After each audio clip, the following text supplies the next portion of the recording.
I'm Ryan O'Dowd, and you're listening to Ryan's Audiobooks on the Issues Magazine YouTube channel. Today we start a new book, The Omega Seed, an Eschatological Hypothesis. New writings by the architect of Arcology, Paolo Soleri. It will be section 4.1. Paolo Soleri, The Omega Seed, an Eschatological Hypothesis. Anchor Books, Anchor Press Doubleday, Garden City, New York, 1981. Contents. The Preface by John B. Cobb, Jr. 1. Religion as Simulation. Man's inquietude and sense of loss, resulting from his fragmented self, prompts the invention of divinity whole, integral, and loving. This invented vessel is a self-fulfilling prophecy, the miracle of evolution emerging from its pre-embryonic stages into a willful thrust. The divine is, therefore, practically all in the future, and we, life, are responsible for its creation. The divine simulation is, or ought to be, our blueprint for creation. Page 28. The Theology of the Sun. The mass-energy universe is a knot which unravels in space and time at the direction of life. In no way can life do without the energizing of the physical universe. The consumption of matter into spirit is just that, a consumption, and by it a transfiguration. Page 56. The two suns, Alpha and Omega God. The pristine universe is made up of 10 to the 80 particle godlets. It is utterly polytheistic and therefore immensely weak, tenuously spirited. The final universe is God of total integrity and total consciousness. Logos will be. Logos will be all and everything everywhere for any and all times, because in that ultimate resurrectional condition there will be no raw matter, media, but only pure spirit, message.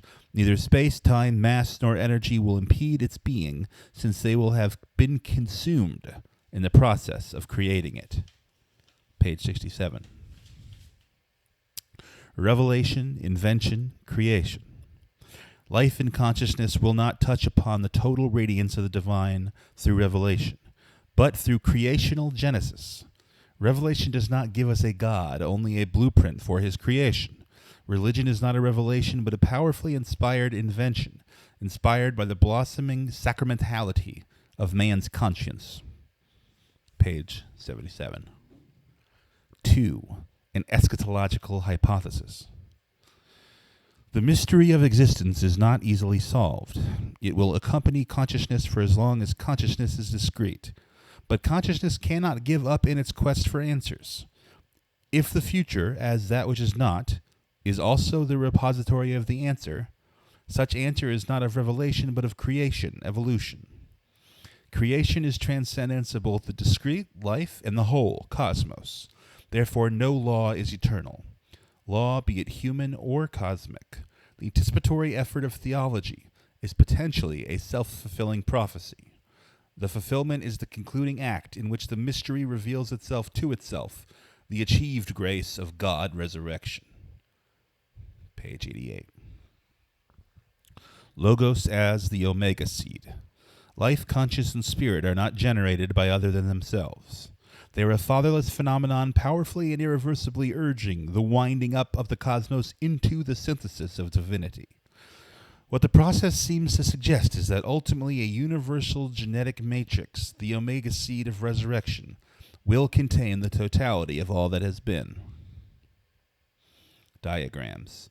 The purpose of the diagrams is to extract some critical notion out of a possibly complex context and to symbolize, by way of the diagrams, the meaning of the notion. In this light, the diagrams grouped here are a synopsis of the 20 papers. Page 116. 3. Space and man. If science is correct in determining the Earth to be composed of the same stuff which makes up the cosmos, and if life is the technology through which such stuff becomes animated, then life, which now appears to be the exception to the rule within the physical cosmos, could eventually become the rule. If, in addition to being feasible, this potential animation of the cosmos is also desirable, then the responsibility of life lies in the transfiguration of an immensely powerful physical phenomenon into an immensely loving spiritual one. an eschatological imperative, the eschatogenesis of the universe. Page 146. The urban effect as the genesis of the divine. For 3,000 or 4,000 millions of years, life has been nipping away at the earth, constructing for itself ever more miraculous abodes. Complexity is explosively affirming its own power to synthesize spirit. The urban effect presides over this process of interiorization and sensitization. This genesis of the divine is the tidal wave we are part of and partaker in. Page 162. Mass transit, mass delusion. The flat grid of our cities and the urban effect are irreconcilable. Where one is, the other cannot be. The flat grid is the unspoken and unspeakable indictment of the flesh, the fracture of the bridge channeling matter into spirit. Ultimately, it consigns consciousness to the proto-consciousness of a computerized will. Page 169. 4. Relative poverty and frugality. There is a feeling that frugality is a graying of existence, a retreat, a renunciation. On the contrary, frugality is the opposite of mediocrity, which is by definition wasting life. The truly frugal is the truly integrative and essentializing. Frugality ultimately shows the physical universe to be the mediocre universe, and takes this imperative that life goes and multiplies throughout the cosmos and does transfigure it. Arcology as intent. This is perhaps, as has been suggested, a humorless statement. I would say that the spicing of humor is essential if and when the chosen ingredients are appropriate. This statement attempts to define at least some of the ingredients of Arcology. It goes without saying that Arcology had better be able to smile, giggle, and laugh at itself. Page 192. Archimedia. Information, interpretation, and expression. Find a friend and an enemy in electronic technology. It is urgent that the awesome power of light and sound be reintegrated within the environmental existential context which originates them. The learning process will then be enhanced. Page 200.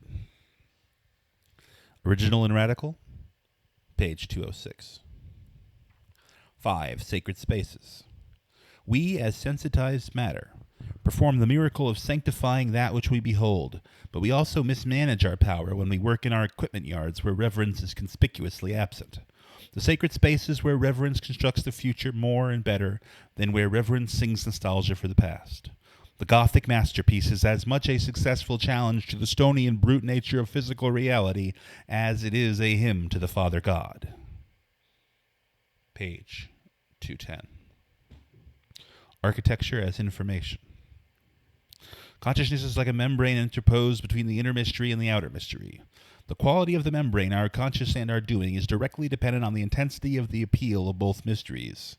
The environment, the outer mystery, and its proximity to ourselves, is then the most powerful conscious maker, life maker. Evolution testifies to that. Architecture as environment is the man-made conscious maker. Page 216. Tall buildings and gigantism, 238. Ecology as theology. Practical man is constantly bruised in his encounters with reality, since reality is not practical but real. The scars left by those encounters glitter the past and will eventually bury contemporary man, because by giving to Caesar so much, everything, nothing is left for God. We need to reconnect matter to spirit, Caesar to grace, since we are an unbreakable mix of matter and spirit. 240.